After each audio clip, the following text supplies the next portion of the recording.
Hey there, welcome to episode 51 of the Cafe Genius Impresarios audio program. I am your host, Dan Hugo. Another solo episode. Fret not, we will be getting some guests sometime soon in the beginning of this year, 2024. Today, February 16, Friday, in that very same year. Normally I would record this show earlier on Friday or the night before. I try to publish Friday morning. You know how it goes. Just had a call with Strong Towns. See if we can get some engagement in that arena that isn't always about tech. So today's episode is being recorded in the early afternoon of Friday the 16th. Today, the topic of discussion, enabling and encouraging. I've left the rest of that blank. It could be anything. Probably entrepreneurialism. But how about innovation? It is one thing to say that we want innovation and entrepreneurship to thrive in the greater Vegas area. We can say it. Easy to say, easy to post on LinkedIn. It is another thing completely to make it happen. Can we actually make it happen, or does it happen when it can? In other words, do you grow wheat, or does wheat grow when it can? I use wheat as my example all the time. Could be anything. Onto the links. My usual shameless self-promotion, buymeacoffee.com/DanHugo, coffee.com/DanHugo, ko-fi.com. Those are two different sites. I'm not a huge fan of either, to be honest, but I do have links to my various projects, including my 4 weekly audio programs. This one, Cafe Genius Impresarios, the Let's Innovate for Vegas program for the Innovate for Vegas Foundation, of which I am the managing director. Quaggling Sand, which is random stories, sometimes of the point, and FFS Talk, what works, what doesn't, what can we do about it. If you don't know what FFS means, you need to have more Irish friends. So you can check out those links. You do not need to buy me anything. You do not need to give me money. Although our projects, the Royal We, are powered by coffee. So any proceeds in the name of supporting these various efforts do go towards purchasing coffee. I will point out the Innovate for Vegas Foundation is a 501c3 public charity. If you'd like to support that organization, that's a different thing. You can visit the innovateforvegas.org website for donor information. That would be a 501c3 tax deductible. Although I am not a tax advisor, seek advice from your tax preparation professional. But this, the Cafe Genius project, is about our entrepreneurial innovation ecosystem. How do we enable and encourage such things? Next on the list, the Clark County Innovation District. There's a whole webpage on the businessinclarkcounty.com website, including a link to the proposal and a outside consultant project plan presentation. It's a lengthy slide deck with lots and lots of words about the Innovation District proposal, which would include building more Innovation District in the Innovation Corridor in Clark County, basically along the 215 on the south part of the county. Well, the county extends much further south. So definitely the south part of the not quite city of Las Vegas, but down in the unincorporated Paradise, Enterprise, Spring Valley area. The Innovation Center, where Switch is, not much innovation. I think they've still been closed since the pandemic for general use of the spaces. The Tech Park at the other end of the corridor region, and then this proposed construction of an innovation district with bars, restaurants, meeting spaces, residents, places for people to live. If there's one thing we need more here, it is more restaurants and bars. To compare and contrast, I have included a link, a recent article about the Berkeley Innovation Zone, which would be a UC Berkeley element that would encourage innovation, a zone of innovation in or near UC Berkeley in Silicon Valley, depending on how you draw the boundaries. Silicon Valley is like Las Vegas, can be drawn in many ways. But if you read through that, you will see there is a stark contrast between what an innovation district in the greater Vegas area is and what an innovation zone in Silicon Valley is, greater Silicon Valley is. There's a book I've been reading, although I'm only about halfway through and I took a break to read Atlas Shrugged, but it is Innovation, a Doer's Manifesto, and the title goes on from there. It's rather lengthy. I've linked to the MIT Press page for this book. It's pretty good. It's about innovating in the mindset that your ideas probably won't work. Experiment, investigate, try things. They fail, try again. You can insert your own Edison quote about 10,000 ways to not do something. But it's a pretty good book so far. I've, like I said, about halfway through now, taking a break to read Ayn Rand's Atlas Shrugged, which is probably appropriate for Greater Vegas. And then innovating a book review. That's a book review written by someone. It's a Medium post, which I believe will be visible to non-paying, non-premium Medium members. It's a quick review of the book I just referred to. It's a pretty good review. If you don't read the book, but you want to get some sense of it, you can flip through that, and then maybe you'll want to read the book. I'm not plugging the book. It's not an affiliate link. I just think it's an interesting book as far as a innovation culture and how we may consider building one here or cultivating. Like wheat, I don't believe you can just magically wave a financial wand over an area and a culture of innovation appears out of nowhere, but we'll get to that at the end of this episode. On with the show. So innovation and entrepreneurialism, I often say that these are two sides of the same coin. They're two great tastes that go great together, to steal a marketing trope. The tendency to want to be innovative, to aspire to be innovative. Often it is someone who, one single inventor, someone who is innovative. They need not be a lifelong or professional inventor or innovator, but they may, from life experience or practical concern, see something that they are able to solve, improve, make better. So innovation can take many forms. And as I often say, it could be food, drink, farming, lighting, construction methods, manufacturing methods, packing luggage. It could be anything where you see something that could be improved upon and do it, or come up with a viable way of doing it. Not everybody has the funds to build a fusion reactor, but hey, you may have a great way to implement one. Who knows? So having that mindset is an essential component of a thriving entrepreneurial innovation ecosystem. Not everyone needs to be an innovator. If you were to give yourself that title, I believe everyone innovates in some way here and there. That's how we get through life. But entrepreneurialism, on the other hand, is something almost anyone could do if they want to. Innovation is sort of a kind of comes to you. I don't think you can wake up in the morning and say, I'm going to invent something. But you can wake up in the morning and say, I am going to start a business, a company, even a new project. There's a quote, and I cannot remember from whom, an economist, I think maybe German, maybe not. The funny paraphrase is, an entrepreneur is someone with an idea but no money.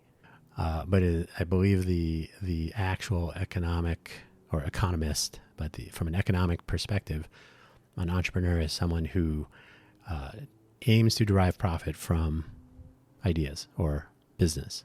So that's generally something you can do. I would like to make money on a thing. You can franchise, you can do a side gig. You can do a lot of things that are sort of self-directed or with a small group of people with similar notions and focus. So that they're, like I said, they're two great tastes. If you are entrepreneurial and innovative, well, you may have a solution or an improvement that you can turn into a business. Or you may have an idea for a business, and during the course of executing that business, you come up with cool ideas, efficiencies, general improvements. So they go great together. I personally would draw them as two axes on a chart. So one, say the y-axis is entrepreneurialism, the entrepreneurial ecosystem. The x-axis could be either way, is the innovation or culture of innovation. So if they are perpendicular, orthogonal axes, then you can see that they go together, but they're technically separate things. You can do all of your vector calculus you want on that. But at the end of the day, I think they are completely complementary components. You need both. Not every individual will be strong in both. You're probably more of one than the other, but you could be both. So you can choose to be an entrepreneur. You don't necessarily choose to be innovative or inventive in a way that you would call yourself an inventor or an innovator. So I think it's easier to self-identify as an entrepreneur than an innovator, but I think more people are innovators than they give themselves credit for. Does that make sense?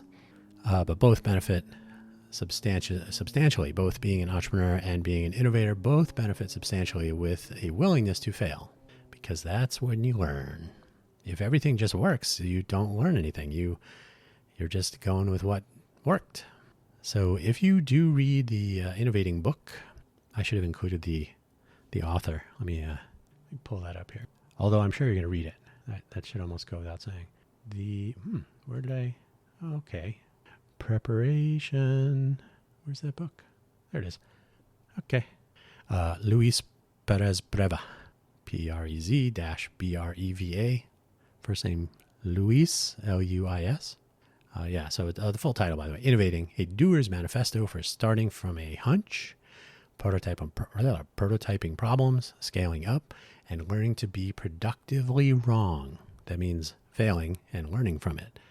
If you fail and give up, that's always an option. But if you fail, learn, iterate, you never know. You never know what could happen.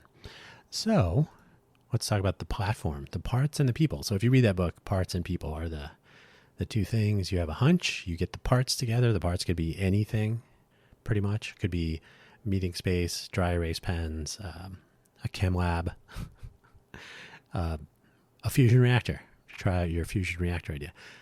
So the parts and then the people, yourself and your collaborators, your subject matter experts, your interns, anyone who's going to join in on this adventure.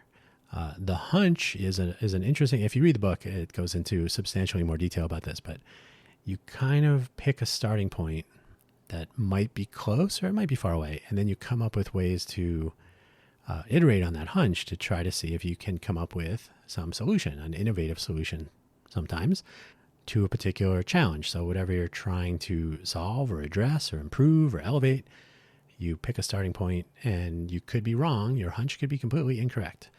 But the notion, if you have a culture of innovation, you will be not alone in this adventure and you will be able to ideate together. You'll throw some ideas around based on the hunch or two. You'll maybe have a few hunches and you figure out where to begin. And then you figure out how to measure where you're going. Is this anywhere close? And always be aware that you may actually come up with something unexpected that solves a different problem or is some other type of innovation that you were not expecting. So do keep that in mind. So having the tools, though, having the parts is essential. And if you do take the time to flip through, don't flip through the entire thing, but the Clark County Innovation District proposal goes into great detail about focal areas, industries, medical, manufacturing, other. It's a big document. You can flip through it. So it takes aim at these things, but the innovation district component that is described or focused upon is much more about building residential and meeting space and bars, restaurants, coffee shops, and so on.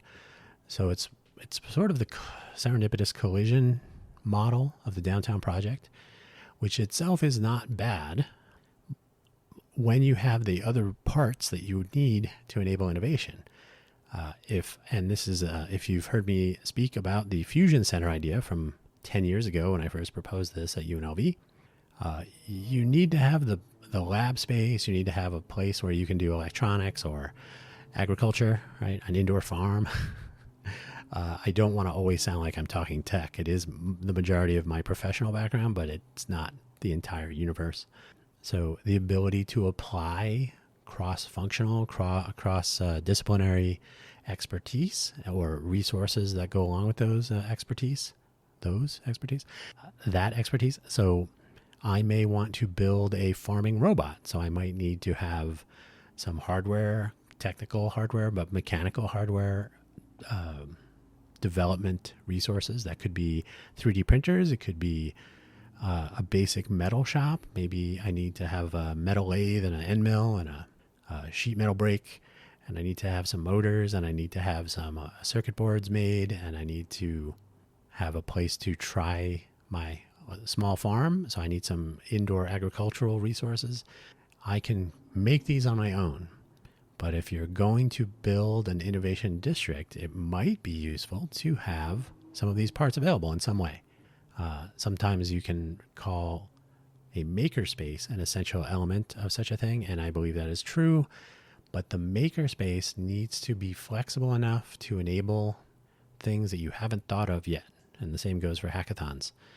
When you have a hackathon, when you have a makerspace, you should always have in the front of your mind that the best ideas, the best outcomes will be completely unaccounted for when you design these things. The best hackathons will have the organizer saying, I didn't even think of that. So same with makerspaces.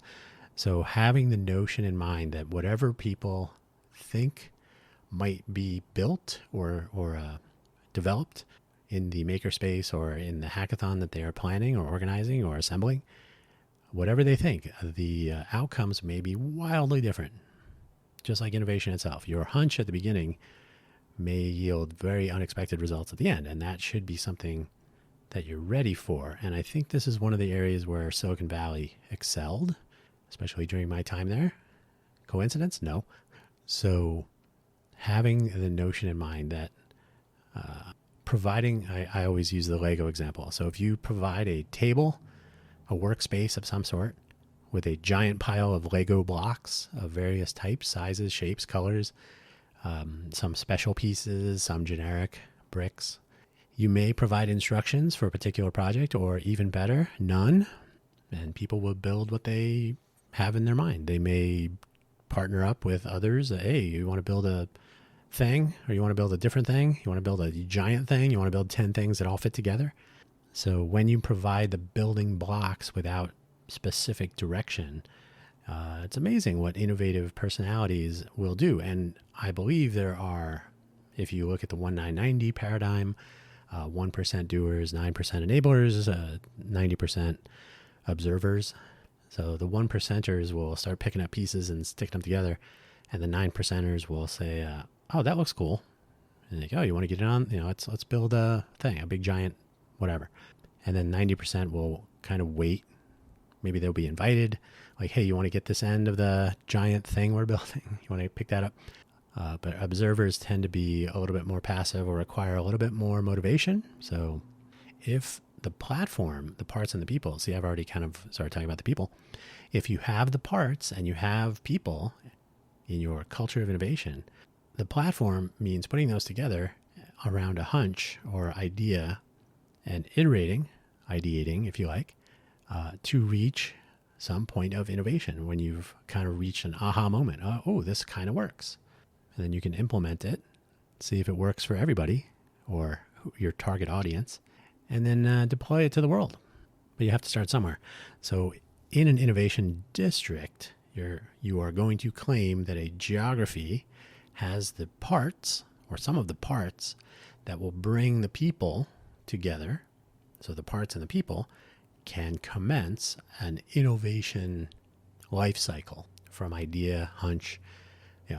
What's the problem? I have some ideas. Let's meet up in the innovation district in Clark County. The one in downtown Vegas? No, the other one. Pick a coffee shop. Oh, can't we just meet in a coffee shop in Summerlin? Or no. It has to be in the innovation district in Clark County. So what exactly the parts include outside of specific, Lego bricks or pencils and paper or sheet metal or metal end mills and lathes or woodworking tools or a amazing kitchen with all the tools and ingredients, or, the list goes on. Medical. Do I need a chem lab? Do I need a bio? Do I need a, what's the biohazard level thing? Anyway, do I need to be able to handle dangerous things in a biocontainment lab? Do I need to have solar panels? The list goes on. So the resources available, the parts, are part of the innovation process.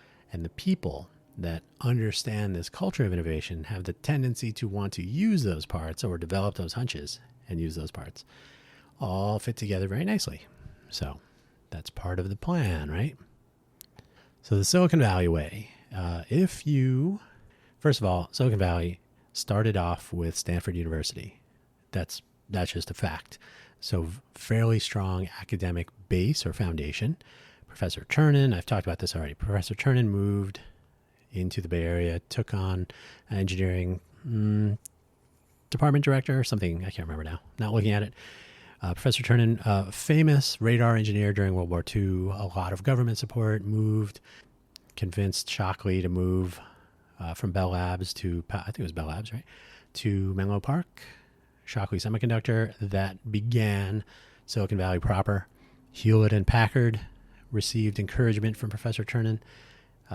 Stanford became a bit of a player, receiving government money and stuff. So Silicon Valley started with academic and we'll say government projects, but also attracted legitimate and substantial semiconductor talent that sort of started the ball rolling. So it became very clear that, if you want to do anything in the chip development, you should head out to the Bay Area. I had the good fortune, maybe, arguably, to work in SC1 as my hot desk, since I was never actually based in Silicon Valley when I worked for Intel, but I sat in SC1, so Santa Clara 1, which was the first building of Intel. So it was off Bowers and Central Expressway. And SC1 and SC2 are where the double super secret lithography scientists are, or they were when I worked there. So all the really secret stuff sort of is at the root of the company where it all started. I had badge access to every building on the global Intel campus registry, except for those areas of SC1 and 2.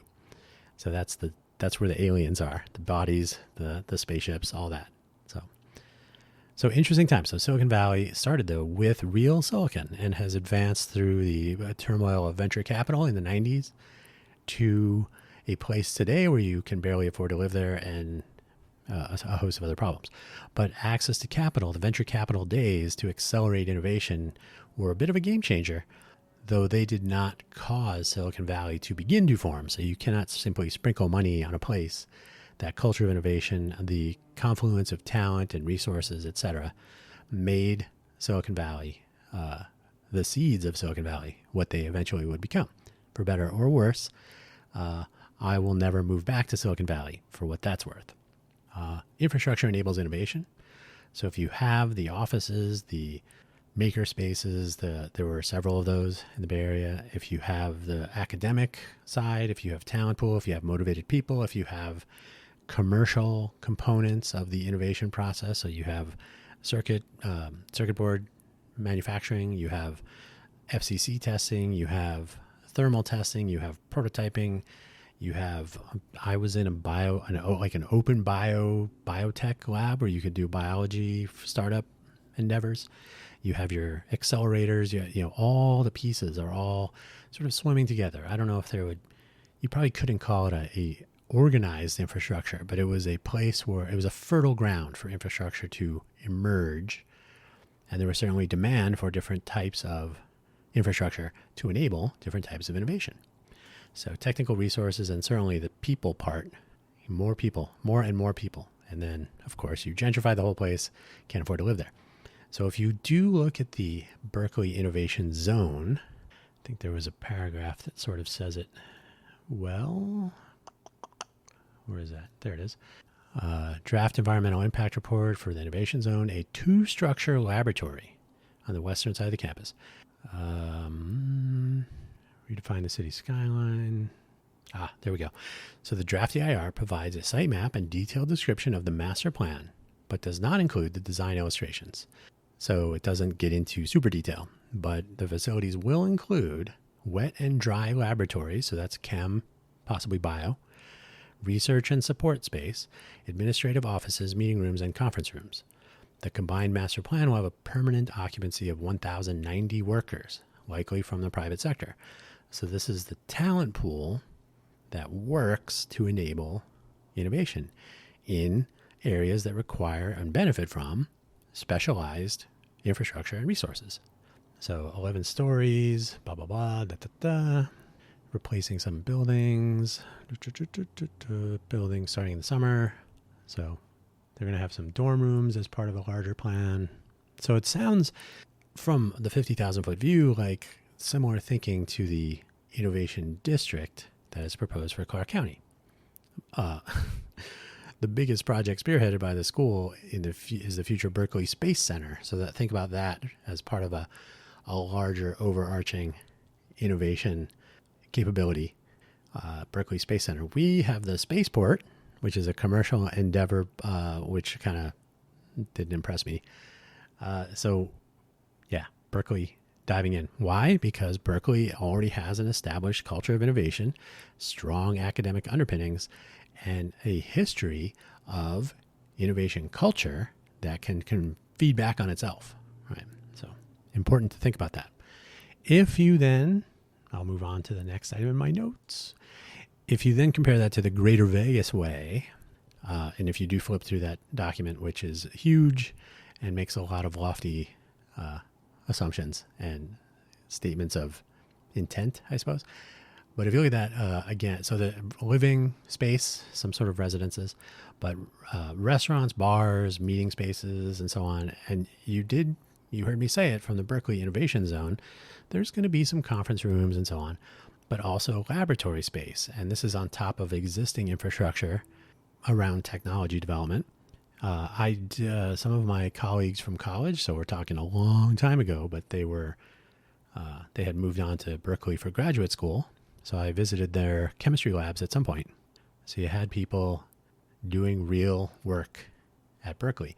Berkeley is only one of several academic institutions that would then enable sort of initial innovation. If you have the space and you're willing to let people use it, then you're off to the races.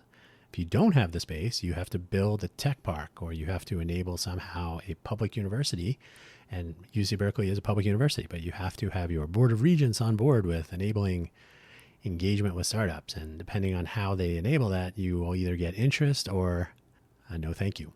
So more restaurants and bars to me doesn't seem like the gateway to innovation, but what do I know? Our talent pool depth would come from our academia, our UNLV, College of Southern Nevada, which I believe is renaming, or one of the University of Nevada, Nevada University, maybe rename. It's anyway. So there are the beginnings of some academic infrastructure that will extend beyond hospitality.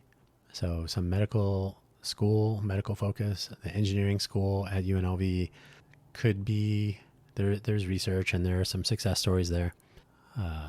I have spoken to people who consider success on graduating from UNLV as relocation to Silicon Valley or Austin or somewhere like this. So the notion that talent should stay here is something, but also drawing additional talent. So whatever your area of innovation is, if you're truly innovative, you may not have recent graduates from college or vocational programs or similar. You may not have the talent in the talent pool here. You may invite people from elsewhere, or there may not even be specific academic background that applies, and you have to just look for thinking outside the box. So having that culture of innovation means a little bit of both. Having a talent pool of academic or vertically trained, like, culinary innovation benefits in some ways from having trained chefs and other foodies, but you also may benefit from having people who are simply innovative thinkers. And do they hang out in Vegas? Sometimes. That's me. We are here in various places, but we do have to hope that our talent pool depth continues to increase deep end of the pool. And again, innovation need not always be developing unicorns for quick exit to pay back investors. Sometimes innovation is just innovation, and sometimes entrepreneurs just want to be entrepreneurial, not start their journey with an exit plan immediately. Right. So a mix of that in our ecosystem will be beneficial, I believe, and having that culture of innovation will be critical. Does a culture of innovation come from more restaurants and bars? Not sure. And I believe they mentioned coffee shops specifically. No. The fun economy is the main driver of the greater Vegas area. Silicon Valley, the main driver in those early days was government-funded research and development in semiconductors and military applications. Lockheed was a substantial military government contractor focused on some military applications.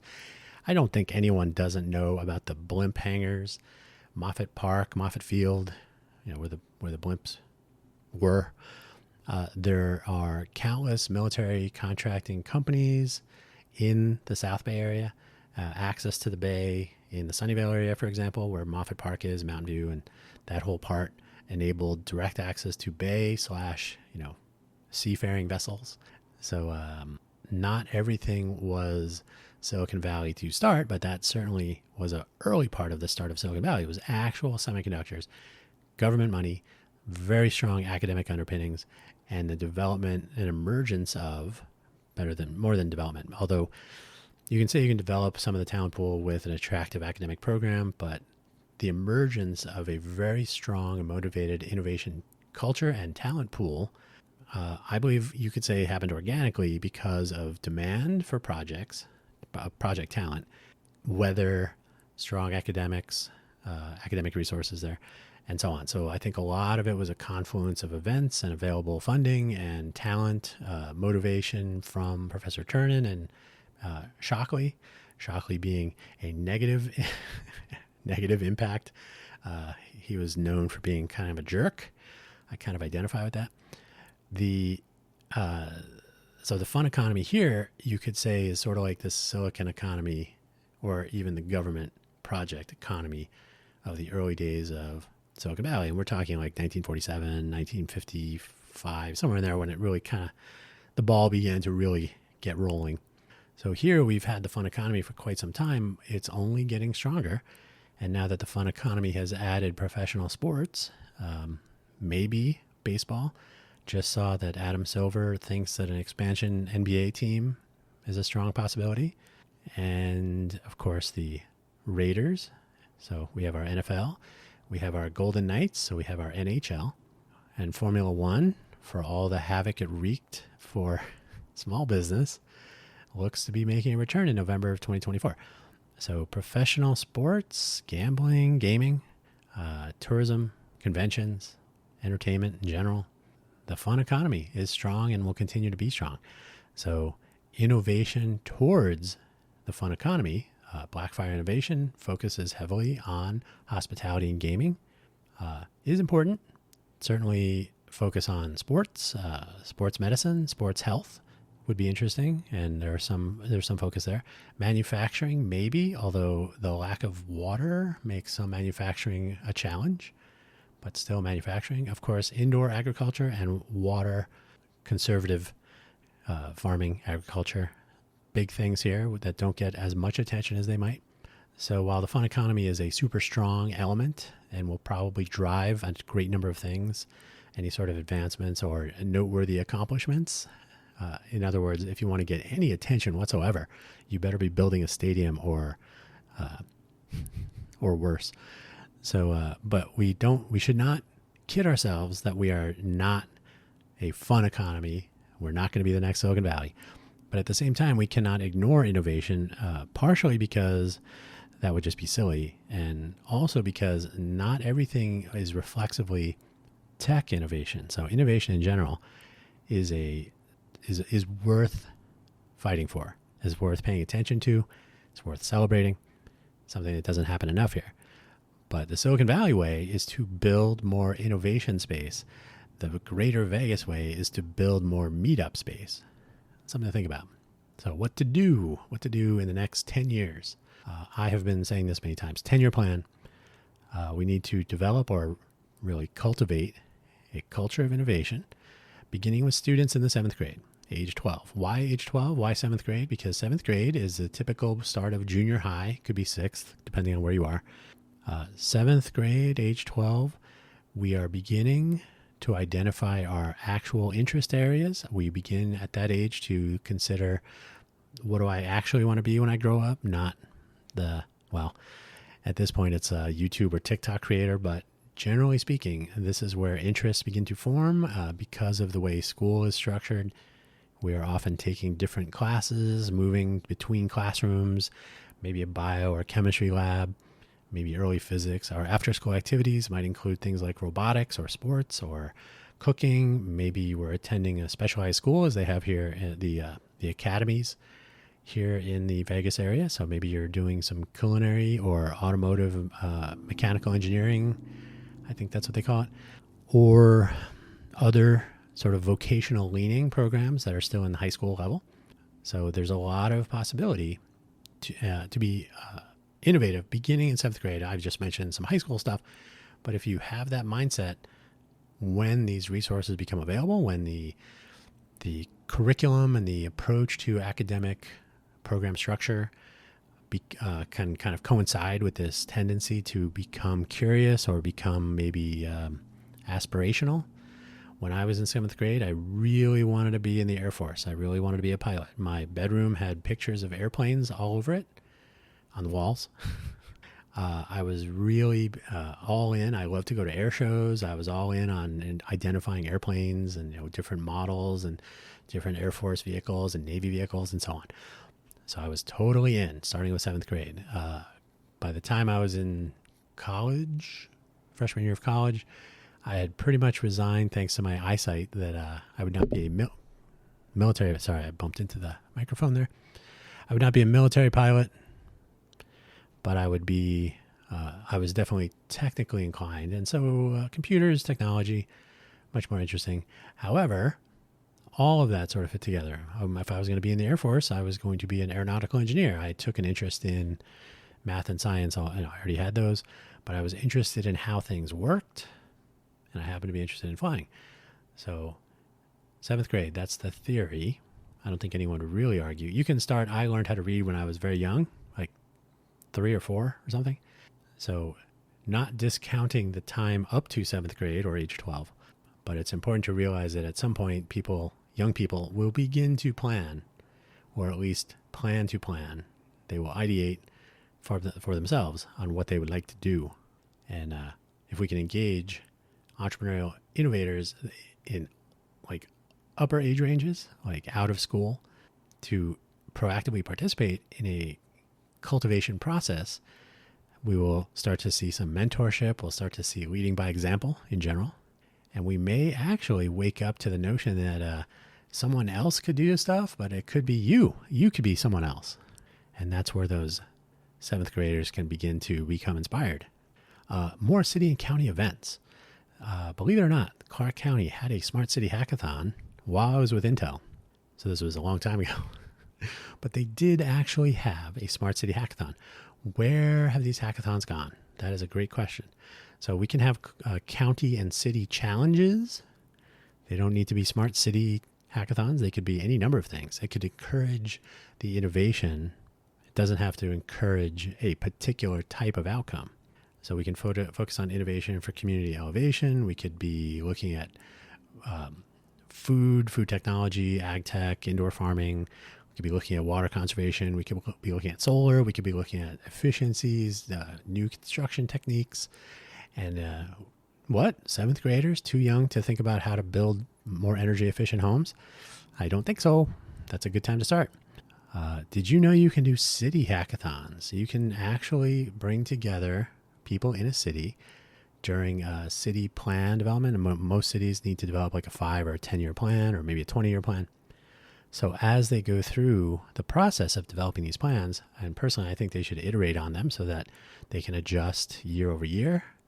Having a 10-year plan and then only checking in on it 10 years later is not the way, in my opinion.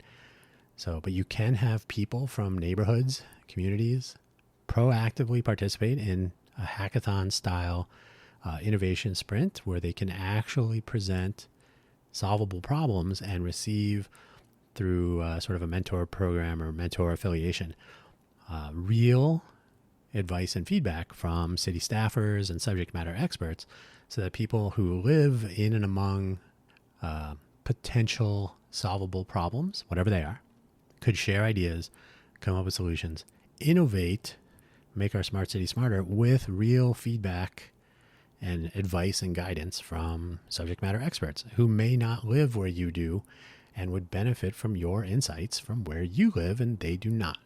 An innovation district is interesting. And by the way, there is one in downtown Las Vegas. So we can actually look at, just like the downtown project retrospective, we don't have to look at other cities. We can actually look here and see what we have, what we lack, what we can do to improve, elevate, re-enable. So we have an innovation district in downtown Las Vegas. Shout out to Don Jacobson. If it has the innovation parts and we have the people, we will begin to see innovation. And if we have collaborative innovation happening, we'll maybe see some outcomes. Now, you can collaborate by yourself, but the more people who begin to benefit or become a part of the culture of innovation, and the more collaboration that can take place on real solvable problems, the more positive outcomes will occur. Thanks to feedback with the poles on the right side of the plane, we can have explosive exponential growth of innovation due to this underdamped or undamped, completely undamped innovation feedback loop. Like, oh, those people are solving a problem and I think I have an idea to solve a problem. I should solve a problem, that kind of thing. So there you go. That's enabling and encouraging these things is half of the challenge, and having, you can call those the parts, and then having the people around to take advantage of those parts, having them realize that starting with a hunch and having the parts and maybe other people around to collaborate might lead to innovation and even implementation. It can be done. Not everything is tech. Not everything is coding. You do not need to learn how to code to be innovative. If you want to collaborate with someone who does know how to code, great.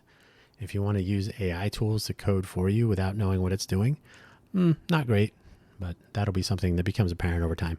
So in the near term, if the innovation destination that is the Greater Vegas area is to thrive, understanding how the parts and people fit together and how we can enable these things without gentrifying or alienating or otherwise detracting from the completely viable and very strong and well-known, I suppose you could say, fun economy. The fun economy can be a driver. Get the Formula One reference. The fun economy can be a driver of our innovation destination. It does not need to step aside. We should recognize the value and leverage it. And the 40 million people who visit Las Vegas each year, the Greater Vegas area each year, as part of our innovation roadmap and mindset and culture of innovation cultivation. And that is what I'm doing. I'd be interested to know what you are doing. If you want to be a guest on this program, drop me a line, media@cafegenius.org, and we'll set that up. In the meantime, don't forget, buymeacoffee.com/DanHugo lists links to all of my projects, and it has links to my favorite coffee beans, which is where any tips or other proceeds will be applied, or to coffee devices as needed. Although I got most of the stuff I need. So more coffee beans, the consumable part of the coffee equation, maybe some dairy products for my morning cappuccino. But that's about it. If you want to check those out, you can see the other programs that I produce each week and more coming. Ko-fi.com/DanHugo, ko-fi.com/DanHugo. I remain unsure of what I'm going to do with that, but I have it. If you want to check that out, there's nothing there, but follow, do whatever. Keep it in mind. Click on it. We'll see what happens. I will try to be innovative, as should you. Thank you.